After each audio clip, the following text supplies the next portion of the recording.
আসসালামু আলাইকুম। ১৪ দল আওয়ামী লীগের বোঝা, কাগজে কলমে থাকলেও কোনো কিছুতে নেই জোট শরিকরা। দেশ রূপান্তরে একটা বিস্তারিত রিপোর্ট, পাভেল হায়দার চৌধুরী। এখানে বলা হচ্ছে যে ক্ষমতাসীন আওয়ামী লীগের আদর্শিক জোট হিসাবে ১৪ দলের গুরুত্ব দিনকে দিন কমছে। এর প্রমাণ পাওয়া গেছে তাদের নির্বাচনের যে জয়ের, তার মধ্যে মানে জাসদের প্রেসিডেন্ট সেক্রেটারি কেউ নাই এমপি হিসাবে। একজন বগুড়ার দিক থেকে কোনো রকমে জিতেছে, রাশেদ খান মেনন জিতেছে, তো ফজলে হোসেন বাচ্চার খবর নেই। মানে খুবই ছাড়া বেড়া অবস্থা। আর দিলীপ বড়ুয়া টড়ুয়া অন্য বাকিরা কারোরই কোনো খোঁজ খবর নেই। তো এই অবস্থায় এটা বোঝাই যাচ্ছে যে ১৪ দল আর এই শরিকদেরকে আর গুরুত্ব দিচ্ছে না। কেননা গুরুত্ব দেওয়ার কারণটা কি? ২০০৮-এর আর ২০১৪ একটা ভিন্ন প্রেক্ষাপট ছিল। তারপর থেকে কিন্তু ক্রমেই কমছে। ১৮ গেল, সেখানেও কমেছে। তারপরে কিন্তু ১৮তেও মানে মন্ত্রিসভায় ঠাঁই হয়নি, আর এবারও তো প্রশ্নই ওঠে না। তো এখন কি হবে? কয়েকদিন আগে প্রধানমন্ত্রী দেখলাম যে প্রশ্নের উত্তরে বললেন যে হ্যাঁ, শিগগিরই বসা হবে। কিন্তু চিন্তা করেন, একটা জোট নির্বাচন হলো সেই ৭ই জানুয়ারির নির্বাচন, সেখান থেকে এখন পর্যন্ত এই জোটের কোনো বৈঠক নেই। তাহলে এই জোটের আসলে দরকার কি? তো এখন করারও কিছু নেই। রাশেদ খান মেনন বা হাসানুল্লাহ কিনু কোথায় যাবে?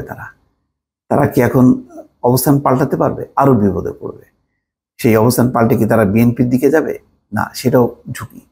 এখন যেটা অনেকেই বলছেন যে এই রিপোর্টে যেটা বলা হচ্ছে যে তারা মানে তাদের দল শক্তিশালী করেনি, নেতারা তাদের ব্যক্তিগত সুবিধা নিতে নিতে একেবারে মানে দলকে ডুবাই দিছে, যার কারণে তারা হয়তো আর্থিকভাবে অনেক লাভবান হয়েছে বা শক্তিমান হয়েছে, কিন্তু দল শক্তিহীন হয়ে গেছে। আর যখন দল শক্তিহীন হয়ে যায়, তখন আর কিসের সাথে কিসের জোট হবে? যেমন জাতীয় পার্টির, সেই জাতীয় পার্টির এরশাদের জামানায় যেই শক্তি ছিল, এখন কি তারা বার্গেন করতে পারে না। এবার মাত্র ২৬টা আসন দিল, সেখান থেকে নৌকা প্রত্যাহার করা হলো, তারপর তারা জিতলো মাত্র ১১টা আসনে।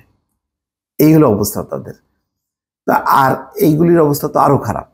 এখানে বলা হচ্ছে যে আওয়ামী লীগের নির্ধারণী পর্যায়ের কোনো নেতা জোটের শরিকদের রাজনৈতিক অক্ষমতা তুলে ধরে বলেছেন শরিক দলগুলো তাদের কাছে এখন একরকম বোঝা হয়ে দাঁড়িয়েছে। অবশ্য ১৪ দলীয় জোটের সমন্বয়ক যে আমির হোসেন আমু, তিনি বলছেন যে ১৪ দল আছে, ১৪ দল থাকবে, এটা কথার কথা, বোঝাই যায়। আর হাসানুল্লাহ কিনু, জাসদ সভাপতি, তিনিও স্বীকার করেছেন যে একসময় ১৪ দলীয় জোটের জৌলুস ছিল, এখন সেটি নেই। এটাকে একেবারেই রাজনৈতিক উত্থান পতন হিসেবে দেখছেন তিনি। বাস্তবতা তিনি স্বীকার করেছেন এটা। ৭ই জানুয়ারি দ্বাদশ সংসদ নির্বাচনে আওয়ামী লীগের স্বতন্ত্র প্রার্থীর কাছে পরাজিত হওয়া ইনু এমন পর্যবেক্ষণের সঙ্গে জোটের বর্তমান অবস্থার মিল আছে। আওয়ামী লীগের সঙ্গে ২৩ দফার ভিত্তিতে ২০০৪ সালে প্রতিষ্ঠিত আদর্শিক এই জোটের কর্মকাণ্ড চোখে পড়ে না। আওয়ামী লীগের উপদেষ্টা আমির হোসেন আমুকে জোটের সমন্বয়কের দায়িত্ব রাখার মধ্যেই শুধু দলটির সঙ্গে ১৪ দলীয় জোটের সম্পর্কের বিষয়টি যেন সীমাবদ্ধ হয়ে আছে। অর্থাৎ সমন্বয়ক হিসেবে আমির হোসেন আমু দায়িত্ব পালন করেন, ওই মাঝে মধ্যে টেলিফোন হাই হ্যালো করে জাস্ট একটা সংযোগের একটা সূত্র হিসেবে রাখা হয়েছে। এছাড়া মানে ১৪ দলীয় জোটের কোনো শরিককে সরকারের কোনো দায়িত্বে কোনো পর্যায়ে কিন্তু আর রাখা হয়নি। শুধু একটা সংযোগ সূত্র যে আমির হোসেন আমু হচ্ছেন এটার হচ্ছে সমন্বয়। নাম প্রকাশ না করার শর্তে আওয়ামী লীগ সহ জোটের অন্য শরিক দলের নেতারা দেশ রূপান্তরকে বলেন টানা ক্ষমতায় থাকার কারণে আওয়ামী লীগের রাজনীতিতেও পরিবর্তন এসেছে। শুক্রবার আওয়ামী লীগের সাধারণ সম্পাদক ওবায়দুল কাদের বলেন ১৪ দলীয় জোটকে মুক্তিযুদ্ধের পক্ষের শক্তি হিসেবে কাছে টানতে হবে, সবকিছু মিলিয়ে নিজেদের প্রস্তুতি নিতে হবে, এর উপর নির্ভর করে পরিস্থিতি মোকাবেলা করা হবে। অর্থাৎ দলগুলোকে শক্তিশালী হইতে হবে, তারপরে নির্ভর করবে যে তাদেরকে মানে তারা কাছে টানবে কি টানবে না। তো এই হলো অবস্থা। এখন আওয়ামী লীগের সভাপতি মণ্ডলীর ২ সদস্য বলছেন নাম প্রকাশ না করার, শরিক দলগুলো তাদের কাছে একরকম বোঝা হয়ে উঠেছে, কারণ ক্ষমতাসীন আওয়ামী লীগের সামনে যখন লড়াই সংগ্রাম মোকাবেলা করতে হয়েছে, সহায়ক শক্তি হিসেবে মাঠে নামেনি জোটের কোনো শরিক দলই। ক্ষমতার চেয়ারে বসে নিজের দলকেও শক্তিশালী করতে পারেনি দলগুলো। বিপদে আপদে পাশেও দাঁড়াবে না, নিজের দলকেও শক্তিশালী করতে পারবে না, তাহলে ক্ষমতার সঙ্গী করে লাভ কি? এমন প্রশ্ন তুলছেন তারা। আরেকজন বলছেন যে 14 দলের শীর্ষ নেতৃত্ব ক্ষমতা রাজনীতিতে এতই আবিষ্ট যে দলের রাজনীতি তারা নষ্ট করেছেন। দলীয় অবস্থান নষ্ট হওয়ার ফলে জোটভুক্ত দলগুলোর অবস্থান ও প্রয়োজনীয়তা আওয়ামী লীগের কাছে শূন্যের কোঠায় চলে গেছে। এই পরিণতির জন্য জোটের শীর্ষ নেতৃত্বই দায়ী। এ নেতা বলেন, আওয়ামী লীগ শরিক দলগুলোকে যথেষ্ট সুযোগ দিয়েছে গুরুত্বপূর্ণ হয়ে ওঠার, কিন্তু তারা এটা আর গুরুত্ব নিতে পারেনি।